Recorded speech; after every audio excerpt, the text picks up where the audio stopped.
নমস্কাৰ বন্ধুসকল আমি নিয়মীয়াকৈ খোজ কাঢ়িলে আমাৰ স্বাস্থ্যৰ বাবে যে ভাল এই কথা আমি নিশ্চয় বেছিভাগ মানুহে জানো কিন্তু নিয়মিতভাৱে খোজ কাঢ়িলে আমি কি কি স্বাস্থ্য উপকাৰিতা লাভ কৰোঁ সেই বিষয়ে কিন্তু বেছিভাগ মানুহে নাজানো সেইবাবে আজিৰ ভিডিঅ'টিত আমি আলোচনা কৰিম আমি নিয়মিতভাৱে 30 মিনিটকৈ যদি খোজ কাঢ়ো তেতিয়া আমি কি কি পাঁচটা স্বাস্থ্য উপকাৰিতা লাভ কৰিব পাৰোঁ ইয়াৰে এক নম্বৰ স্বাস্থ্য উপকাৰিতা হৈছে বেগাই যেতিয়া আমি নিয়মিতভাৱে খোজ কাঢ়ো তেতিয়া বেগাই খোজ কাঢ়াৰ ফলত আমাৰ হৃদস্পন্দন বাঢ়ে আৰু তেজ চলাচল বৃদ্ধি হয় তেজ চলাচল বৃদ্ধি হোৱাৰ ফলত আমাৰ তেজত থকা এলডিএল বা বেয়া কোলেষ্ট্ৰলৰ পৰিমাণ কমি যায় লগতে ট্ৰাইগ্লিচাৰাইডৰ পৰিমাণো কমি যায় ইয়াৰ লগতে আমাৰ যি এইচডিএল বা ভাল কোলেষ্ট্ৰল থাকে সেই ভাল কোলেষ্ট্ৰলৰ পৰিমাণটো বৃদ্ধি পায় ইয়াৰ ফলতে আমাৰ হাৰ্টটো সুস্থ হৈ থাকে আৰু লগতে উচ্চ ৰক্তচাপ নিয়ন্ত্ৰণত থাকে দুই নম্বৰ স্বাস্থ্য উপকাৰিতাটো হৈছে আমাৰ শৰীৰৰ বিপাক্ৰিয়া বৃদ্ধি পায় বিপাক্ৰিয়া বৃদ্ধি পায় মানে আসলতে আমাৰ শৰীৰৰ কোষবোৰত চলি থকা জীৱনী শক্তি উৎপাদনৰ কামবোৰ বৃদ্ধি পায় লগতে আমাৰ হজম প্ৰক্ৰিয়াও বৃদ্ধি পায় হজম প্ৰক্ৰিয়া বৃদ্ধি পোৱাৰ ফলত আমাৰ খাদ্যবস্তুৰ পুষ্টিদ্ৰব্য ভাগ লগতে বিভিন্ন ভিটামিন আমাৰ শৰীৰে অতি সহজে গ্ৰহণ কৰিব পাৰে আৰু আমাৰ শৰীৰে এনেদৰে পুষ্টিদ্ৰব্য ভাগ লগতে ভিটামিনবোৰ সহজে গ্ৰহণ কৰিব পৰাৰ ফলত আমাৰ শৰীৰ কেতিয়াও পুষ্টিহীনতাত নোভোগে গতিকে আমি বেছি সুস্থ হৈ থাকিব পাৰোঁ লগতে আমাৰ তেজৰ হিমোগ্লোবিনৰ পৰিমাণো বৃদ্ধি পায়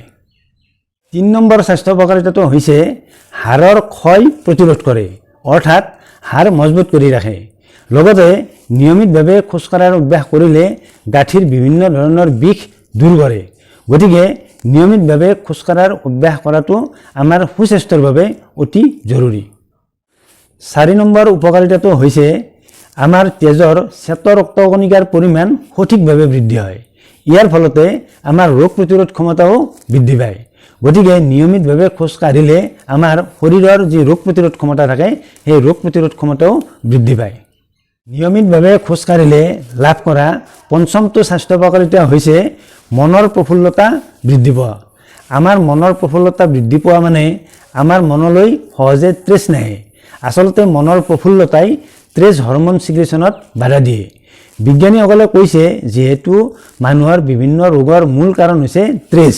আৰু আমি নিয়মিতভাৱে খোজ কাঢ়িলে যেহেতু আমাৰ ত্ৰেছ হৰমন সিক্ৰেচন নহয় বা আমাৰ মনলৈ ত্ৰেছ নাহে গতিকে সেই দিশৰ ফালৰ পৰাও আমি আসলতে আমি আমাৰ বিভিন্ন ৰোগক প্ৰতিৰোধ কৰি ৰাখিব পাৰোঁ অৰ্থাৎ আমি আমাৰ স্বাস্থ্য ভালে ৰাখিব পাৰোঁ